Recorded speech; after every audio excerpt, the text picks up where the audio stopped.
Last 1 ವರ್ಷದಲ್ಲಿ equity nearly 3% ನಷ್ಟು down ಆಗಿದೆ.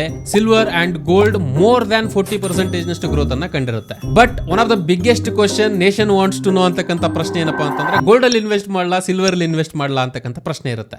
ಬಟ್ ಇದನ್ನ ಅರ್ಥ ಮಾಡ್ಕೊಳ್ಳೋದಕ್ಕಿಂತ ಮುಂಚೆ ನಾವು ತಿಳ್ಕೊಳ್ಬೇಕಾಗಿರ್ತಕ್ಕಂಥ ಪಾಯಿಂಟ್ ಏನು ಅಂತಂದ್ರೆ ಎರಡಕ್ಕೂ ಅದರದೇ ಆದಂತಹ ಒಂದು ಬಿಹೇವಿಯರ್ ಇದೆ. ಅಂಡ್ ಆ ಬಿಹೇವಿಯರ್ ಬರ್ತಕ್ಕಂಥದ್ದು ಡಿಮ್ಯಾಂಡ್ ಅಂಡ್ ಸಪ್ಲೈ ಬೇಸಿಸ್ ಅಲ್ಲಿ. ಸೊ ಡಿಮ್ಯಾಂಡ್ ಇದೆ ಯಾವುದೇ ಒಂದು ವಸ್ತುಗೆ, ಎಸ್ಪೆಷಲಿ ಗೋಲ್ಡ್ ಅಂಡ್ ಸಿಲ್ವರ್ಗೆ ಡಿಮ್ಯಾಂಡ್ ಇದ್ರೆ ಮಾತ್ರ ಅದರ ಬೆಲೆ ಇನ್ಕ್ರೀಸ್ ಆಗುತ್ತೆ.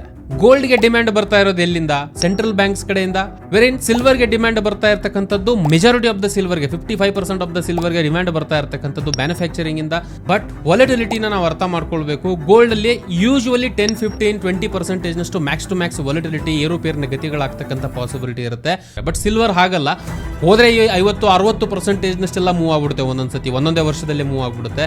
ಡಿಮ್ಯಾಂಡ್ ಏನ್ ಬರ್ತಾ ಇದೆಯೋ ಎರಡರಲ್ಲೂ ಕೂಡ ಗೋಲ್ಡ್ಗೆ ಡಿಮ್ಯಾಂಡ್ ಮಾಸ್ ಇಂದ ಬರ್ತಾ ಇರತಕ್ಕಂಥದ್ದು. ತುಂಬಾ ಜನಗಳು ಗೋಲ್ಡ್ ಅಲ್ಲಿ ಇನ್ವೆಸ್ಟ್ ಮಾಡ್ಲಿಕ್ಕೆ ಪ್ರಯತ್ನ ಪಡ್ತಾರೆ. ಅದಕ್ಕೆ ಕಂಪೇರ್ ಮಾಡಿದ್ರೆ ಮಾರ್ಕೆಟ್ ಸೈಜ್ ಸಿಲ್ವರ್ ಕಡಿಮೆ ಇರೋದ್ರಿಂದ ಒಂಚೂರು ವೇರಿಯೇಷನ್ ಆದ್ರೂ ಕೂಡ ಹೈಯೆಸ್ಟ್ ವಾಲಟಿಲಿಟಿ ನಮಗೆ ಸಿಲ್ವರ್ ಅಲ್ಲಿ ಕಾಣಕ್ ಸಿಗುತ್ತೆ. ಮೇನ್ ಪ್ರಶ್ನೆ ಇಲ್ಲಿ ಏನಪ್ಪಾ ಅಂತಂದ್ರೆ ಸಿಲ್ವರ್ ಗೋಲ್ಡ್ ಅಂತಕ್ಕಂಥದ್ದಲ್ಲ, ನನ್ನ ರಿಸ್ಕ್ ಟೇಕಿಂಗ್ ಎಬಿಲಿಟಿ ಎಷ್ಟಿದೆ ಅದ್ರ ಪ್ರಕಾರ ಯಾವ ರೀತಿ ನಾನು ಇನ್ವೆಸ್ಟ್ ಮಾಡಬೇಕು. This is the right question. ನಿಮ್ ಪ್ರಕಾರ ಸಿಲ್ವರ್ ಬೆಟರಾ ಗೋಲ್ಡ್ ಬೆಟರಾ? ಕಮೆಂಟ್ ಮೂಲಕ ತಿಳಿಸಿ.